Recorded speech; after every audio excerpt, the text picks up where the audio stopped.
got some carb adjustments to do.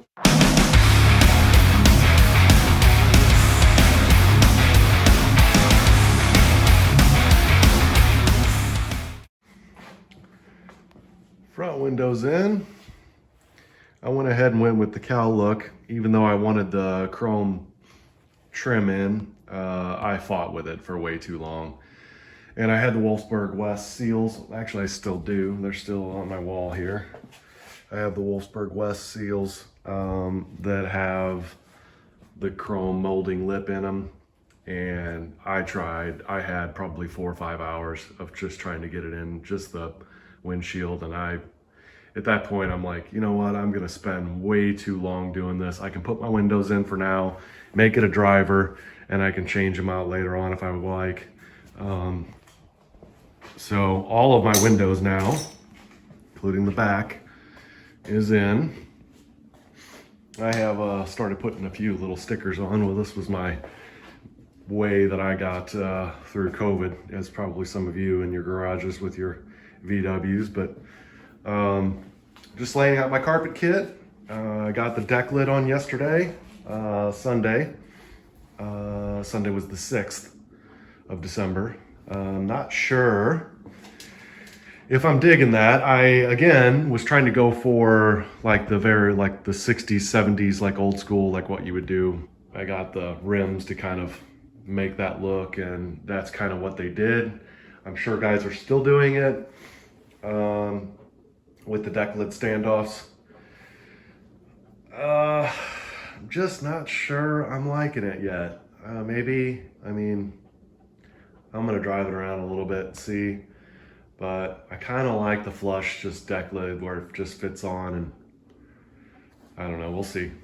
So that's kind of one of those that I'm debating on. I am waiting on, I went ahead and replaced my dash. So my dash is all brand new. I got a really good deal on it from one of the guys over at Archway Imports. Still got to push my vents down and pop them down and run all the venting and all that stuff, but for the most part, it's there.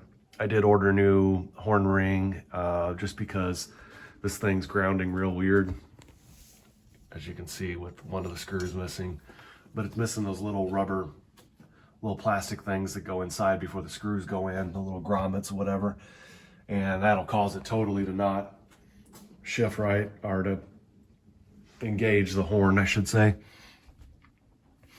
Smelling a little bit of gas from the inside of my vehicle. Not totally sure what that is or why. I know there's a kit for the gas tank, so you don't smell it. Maybe that's what I need to do. Really not 100% sure there, but running boards are on. These are just cheap ones. I think they were IAP or something like that, and I do not like them.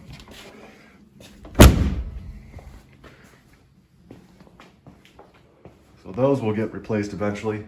Got them on both sides. I mean, they're okay for what they are. But yeah, the gas tank is in. Started finalizing a lot of stuff in here. Just need to bolt it down. After I started running it, I wanted to make sure that, you know, I had everything tightened up and I wasn't getting any leaks, and I could look into the tunnel and or down under the frame head and everything. Still got to hook up the Speedo. You can kind of see the Speedo cable sitting there. I want to do something with those AC holes that were there. I'm not sure. Weld them up, fiberglass them, something. I'm not sure yet. But brakes are still a little softer than they should be. So I got to go back and bleed my brakes one last time. Clutch feels good. Everything shifts. Drove around the neighborhood. Everything was going real well. I got a bunch of miscellaneous stuff that I got going on. I still got to hook up my reverse lights to my coil. What else am I missing here? I am going to tackle a project.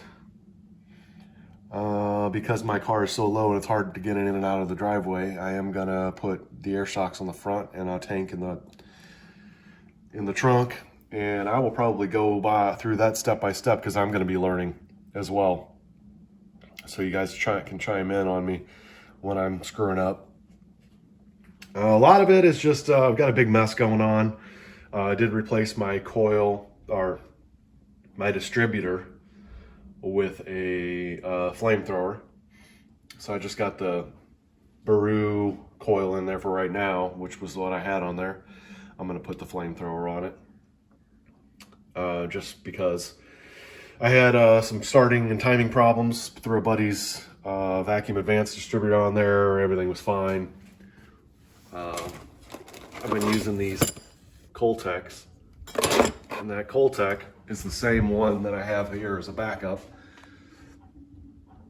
And those things are crap. Don't buy them for your main distributor. Backup, fine, but it's just coming literally piece by piece. You know, add one extra thing, do one extra thing. My son and I tackled the dash last weekend. Yesterday, he helped me put the windows in. So my 15-year-old has been an awesome help, but he's starting to get into the car thing. So it's pretty cool. The car's up on jack stands. Had to reseal that first circuit coming from the master cylinder, the very closest one up front. The little seal was dripping a little brake fluid, so that's why it's all jacked up on stands. I'm also debating, I've got to change these camber nuts because when I did it, I put the 2.5-inch drop spindles on it. I did not change the camber nuts. Those are the original. With 2.5 inches drop spindles, and with the lowered adjustable beam being all the way at the bottom, it's damn near on the ground. And from everything that I've read, I need to use different camber nuts for lower vehicles. So I'm going to do that. In the process, I'm also thinking about potentially doing disc brakes up front, and just using these pieces and parts, the other spindles that I had already bought and all that, these drums that I've cleaned up and had surfaced on another project. So all I really have to make sure is when I buy another project, it's 66 up, and I should be fine. So it's kind of where we're at. That's why it's up on jack stands. Just trying to go through a few other things. As you probably noticed in some of my video, I do have the blinker, the turn signal at the top on the passenger side stays on as soon as I plug the battery in. So I'm trying to figure that one out. Just some miscellaneous things. I'm trying to play cleanup. I'm trying to organize a lot of my stuff. Put a bunch of stuff up on the wall, bought a couple bins to put some pieces and parts in. Playing cleanup on my shelves and everything, just trying to get more organized because I spend a ton of time here in the winter in my garage. So, finished the steering wheel, and I need to replace, now that I did the dash, that little cork seal that's on the Speedo to the back of the body. I did not replace, but I did buy one, so I'm going to pull that back out and put the gasket in it, just because I know it's not there, and it does create a little bit of a gap. No one would ever notice it, but I notice it. That's all that matters. So that's kind of where we're at. Have a Merry Christmas, Happy New Year. See you guys in 2021. Hopefully 2021 is a lot better than 2020 was.